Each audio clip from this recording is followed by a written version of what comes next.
ಮುಂಚೆ ಮಾಡಿ ಇತ್ತು ಬಂದಿತ್ತು ಮರ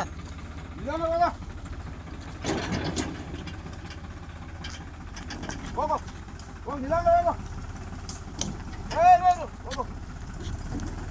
ಹೋಗ ಹಂಗೆ ನಿಧಾನ ಹೋಗು ಹೋಗು ಹೋಗು ನಮ್ಮ ಮಾತು ಕೇಳಲ್ಲ ನೀವು.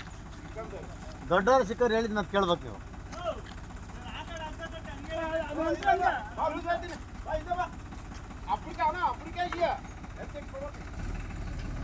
ಅಣ್ಣ ಹಗ್ಗ ಬಿಚ್ಕೊಳ್ಳೋ ಹಸು ಹೊರಟೋಗಿ ರಗಣ ಹಗ್ಗ ಬಿಚ್ಕೊಳ್ತೀನಿ ಅಣ್ಣ ಹೋಗಿಂಗೆ ಅಣ್ಣ ರಗಣ ಇರೋಬೆ ಹಗ್ಗ ಬಿಚ್ಚಾಕಳ್ತೀನಿ ಇರೋಬೆ ಇರೋ ಹಸುಗಳು ಹೋಗ್ಬಿಡ್ಲಿ ಆಮೇಲೆ ಈ ಫೋನ್ ಬಿಡ್ಕೊಳ್ತೀನಿ ಗಾಡಿ ಬಿಡ್ತೀನಿ ನಾ ಏನು ಅಬ್ದೆತ್ಗಳಾ ಆರಾಮವಾ ಓ ನೋಡಿದ್ರೆ ಅಯ್ಯೋ ಏನೋ ಕೊಮ್ಮಗಳು ಭಯಂಕರ ಐತೆ.